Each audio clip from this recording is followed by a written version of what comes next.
from the 4th of January 2020, some small changes are being introduced to the instructions and layout of the paper-based listening test. The paper-based test will now be divided into parts 1, 2, 3, 4. This is the new Ielts listening test format test. We will be removing the Part 1 example. We are also removing the page number references.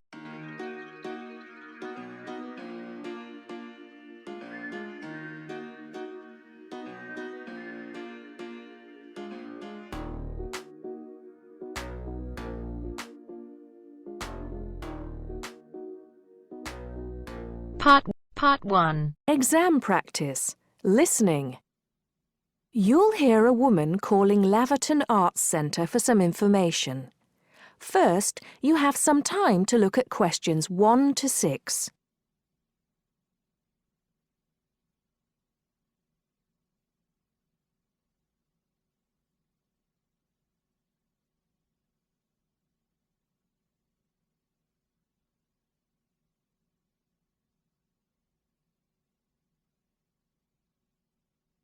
Listen carefully and answer questions 1 to 6.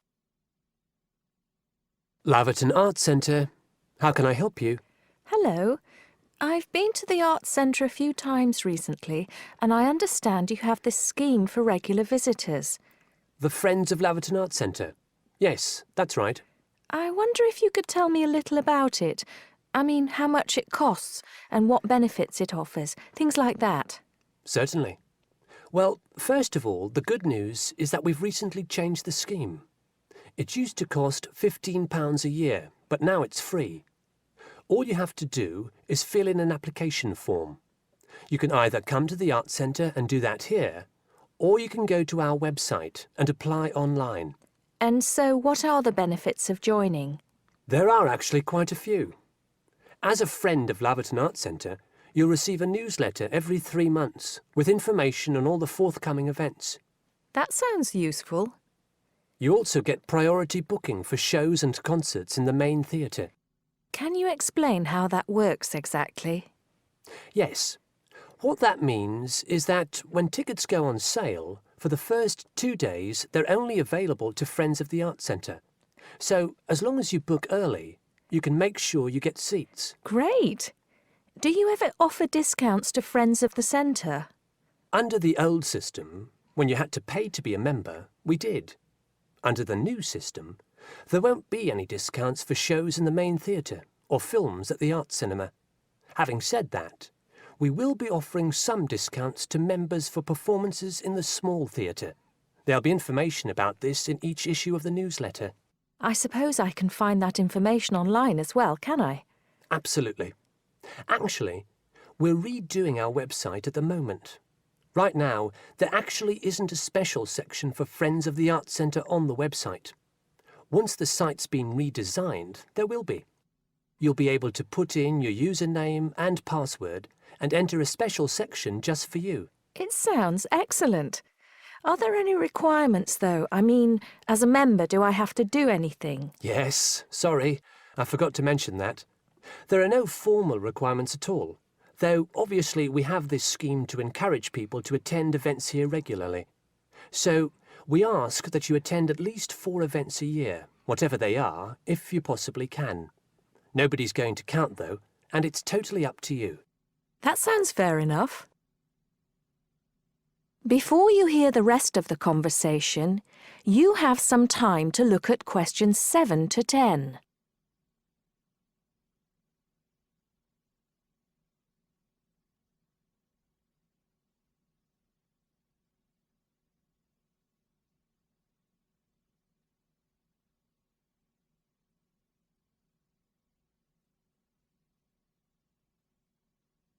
Now listen and answer questions 7 to 10.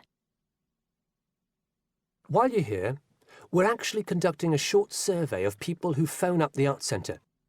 Would you mind if I asked you a few questions? It'll only take a couple of minutes. Sure, no problem. Thanks a lot. So, how many times have you visited Laverton Arts Centre in the last 6 months? Well, I've only lived in the area for the last 4 months, so not that many times. 3, I suppose. Yes, that's right. Fine. And how did you first find out about the Arts Centre? Let me think. Oh, yes, a friend invited me to a concert and I came with her. Have you ever seen a film at the Arts Cinema here? No, I haven't, to be honest. In fact, until you mentioned it earlier, I didn't realise you even had a cinema. One more question. If we offered a free tour of the Arts Centre, including things such as going backstage to look at the dressing rooms, would you be interested in going on it? Oh, yes, definitely. I think a tour like that would be very interesting. I'd even pay for it. That's great. Thank you very much for your time. Thank you. That is the end of part 1. You now have half a minute to check your answers.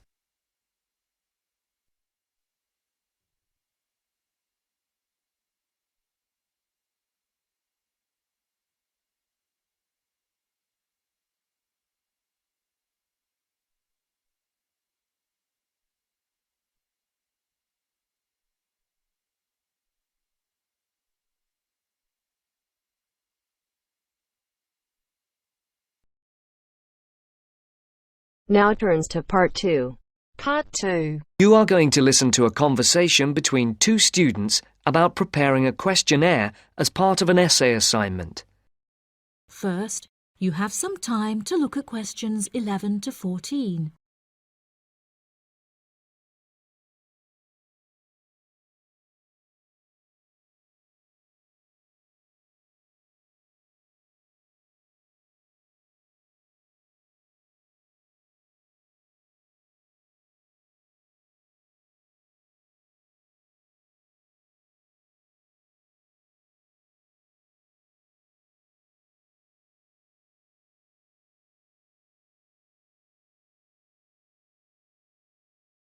Now listen carefully and answer questions 11 to 14.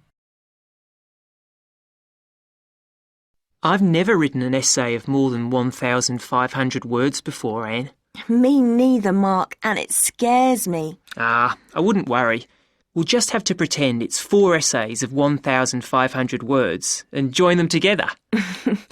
It says here in the assignment notes Dr. Brightwell gave us that we're to write between 5,000 and 6,000 words on some aspect of students' attitudes, backed up by our own research, which we present in the form of tables, graphs, charts or whatever, and supported by reference to the list of books she gave us.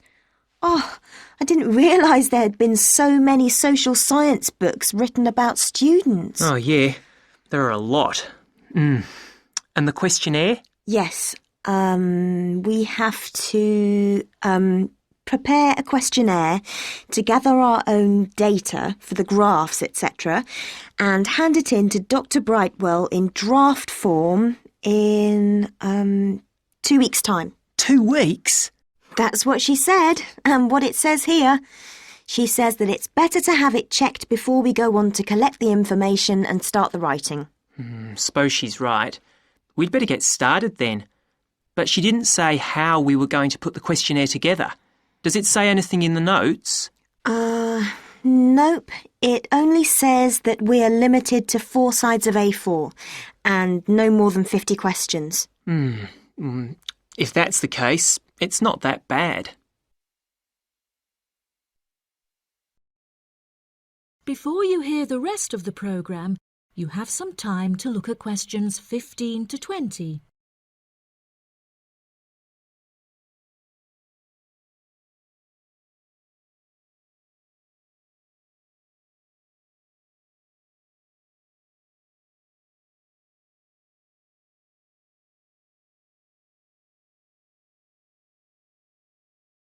Now listen and answer questions 15 to 20. So, how are we going to do it? Well, first we need to know who we're aiming it at. Then decide how many questions we're going to ask. I think we could have about 40 questions maximum. I don't think there's any real need to go up to the 50 limit. And I think we should keep the questions themselves very simple. Don't worry. In my case, they will be. We could have a mixture of question types like multiple choice questions. Yes, no, and agree, disagree, with boxes for people to tick. If people are asked to write down anything, it's unlikely they will fill it in. So, are we going to give this questionnaire out to people to hand in, or are we going to just stop and ask them around the campus or on the street? I don't really know. Did she say anything about this? No, she didn't. And there is nothing in these notes she gave us either. I think we ought to give them out. OK, Anyway, it won't affect the way we design the questionnaire. we're both doing it on different subjects, but there's nothing wrong with pooling our ideas about the mechanism of the questionnaire. No, none. What are you doing your project on? I've been thinking about doing something around the subject of how aware students are of world affairs. People think that we're all up to date, but I very much doubt it. It would also be interesting to compare students in different years. And you? I'm doing something on health and sport, and whether students are more or less active since they came to university. Sounds interesting. As the questionnaires can be anonymous, I'll fill in your first questionnaire for you. But I'm sure you won't be surprised by my answers. Somehow, I don't think so. I suggest we put together about 20 or 25 questions each and then meet tomorrow or the day after and compare them. Are you going to type yours up? Yeah, then I can come round to your place and we can work on them. You've got a laptop, haven't you? Yes, and I've got some new design software so we can play around with the layout. Brilliant. Are you any good at doing charts and things? I know how to do simple things on the computer, but we'll sort something out. OK. I feel much better about all this now. It doesn't seem quite as bad as I first thought. No, don't worry, we'll get it done.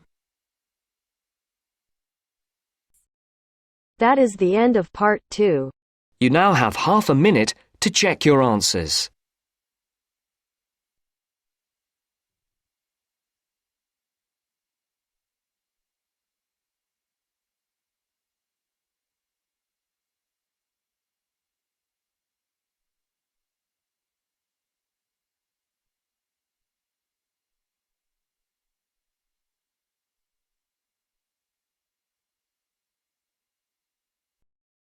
Now turns to part 3.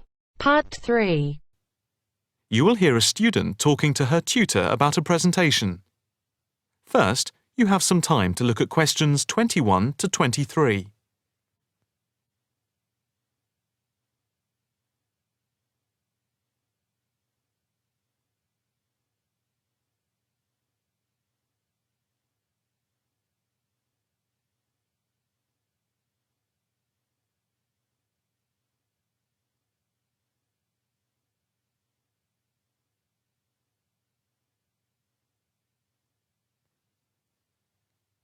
Now listen carefully and answer questions 21 to 23. Excuse me, Dr. Owen, Oh, hello, Karen. Have you got a few moments? Yeah, sure. How can I help you?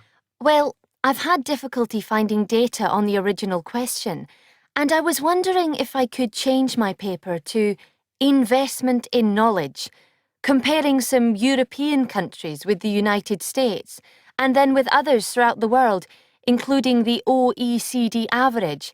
I found lots of data by way of graphs, etc. Where did you get the data from? From various sources, books and journals. How are you going to present the material? I am going to use the electronic whiteboard as suggested and do a blend of graphs, pictures, text and podcasts to illustrate my presentation. It sounds very impressive. Yes, let's hope the whiteboard works. But I'm also going to have a PowerPoint presentation for a backup, just to cover myself.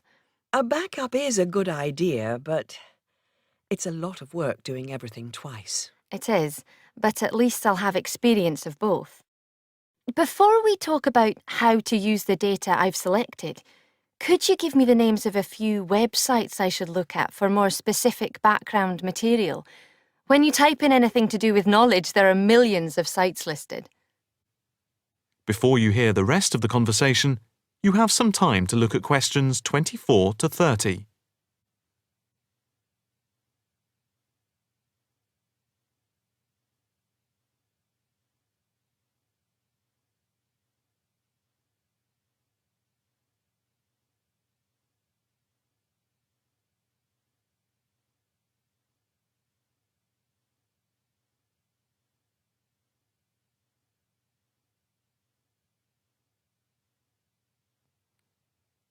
Now listen carefully and answer questions 24 to 30. Let's see. Oh, I'll print you off this list.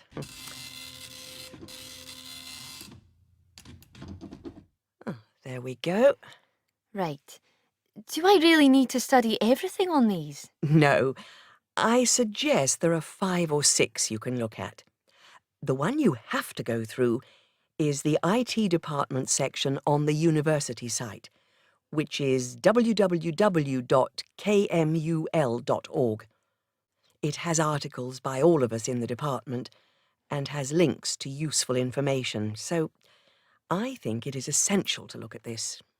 OK, I've already been on it, but I'll tick that one as a must-read. And there's a site which is hosted by Pollock. It's investmentit.com. All you need to do is to skim the abstracts of the articles on the site. They'll give you a general idea about the effects of investment in knowledge. Yes, that sounds good. It cuts out having to read everything. What about this one? knowledgejournal.com. If I remember, it's not that useful. I would say that there are very few things that you need to read there. Then there's itknowledgereview.com. It's got loads of articles, but it's probably best just to read those that have come out in the last term or so. Do you have to subscribe? No, it's free from the university library. And another free journal online is itonline.com. I wouldn't say it's essential to read it, but it is beneficial. And so I think it is worth a look. If you think it's useful, there is no harm in looking at it. But nationalstatistics.com is worth looking at and trying out the links that it gives. I think these are probably enough to be getting on with. I think so. There's another thing I want to ask about. How much material should I use in my presentation? Avoid crowding the screen. If you have lots of information at one time, people will not be able to follow it and will just switch off. That's worth remembering. I've been in lectures where there was too much detail on the screen and it was impossible to read quickly. But what about visuals? Do you think it's okay to mix visuals and text? Visuals are very useful, but they must be relevant, or else people will get confused about what they mean and why they are there, and they won't pay attention to what you are saying. So be careful. From what I can see, you have the makings of a very good presentation. Thank you. That is the end of part 3. You now have half a minute to check your answers.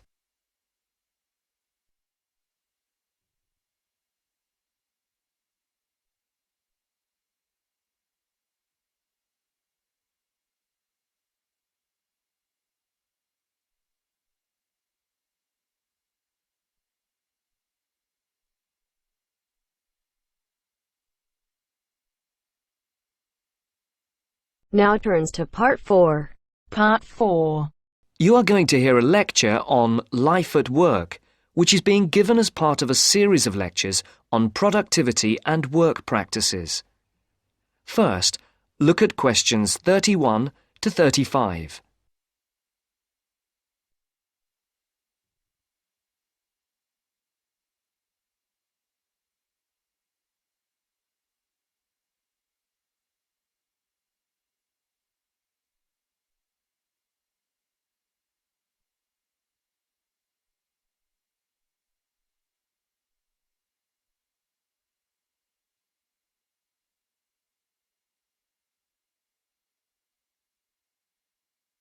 As you can see, there are 4 alternative answers, A, B, C and D, for each question.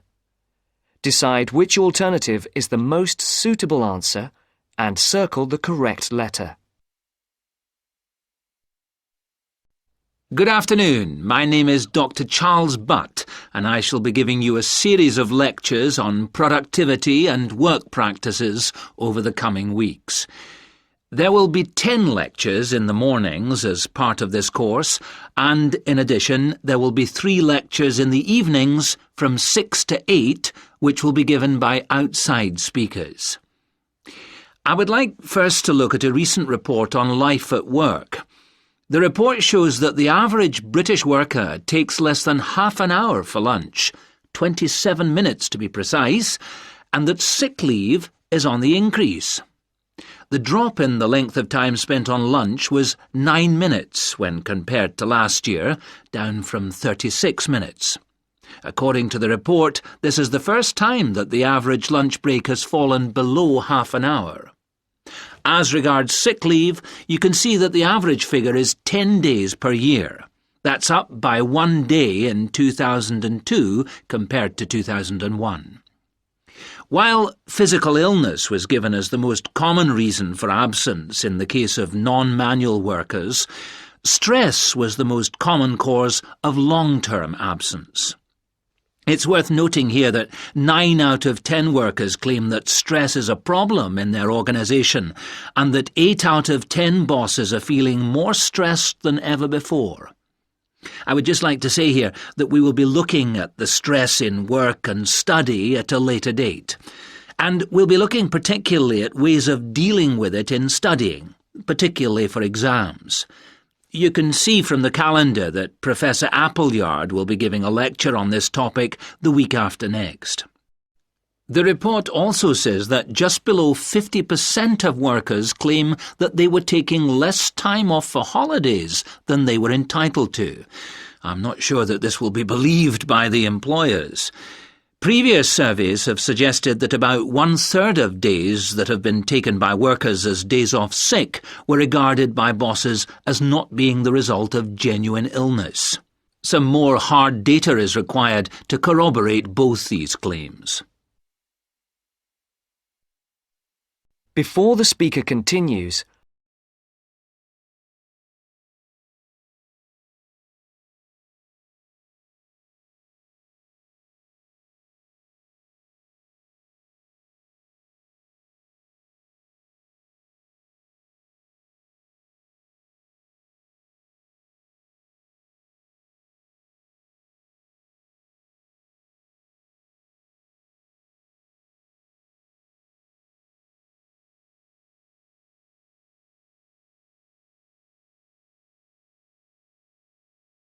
questions 36 to 40. All this suggests that employers are driving their workers too hard. The effects of overworking mean that workers are now being stretched beyond their limits, both physically and mentally. This is borne out by the increase in sick leave. However, looked at from the employer's point of view, the picture may not be the same. Employers say that workers protest too much, but bearing in mind the data about the number of bosses feeling much more stress than before, we need to think about this carefully. It's interesting to note that productivity has gone up in many areas of industry. In 2001, the local car plant had one of the sharpest increases in average productivity, with the number of vehicles per employee rising by over 30% a year. A new assembly line came into operation at the beginning of 2002, affecting productivity, which increased to the 100 vehicles per worker mark by the end of the year. This is a stunning achievement for an industry which was not long ago considered to be collapsing. It would be interesting to do a survey of the work life at the plant. Those of you who have opted to do the project and reduce the number of essays you have to do may want to look into this. Please see me at the end of the lecture. Right, now, let us move on to something else which I think... That is the end of part 4. You now have half a minute to check your answers.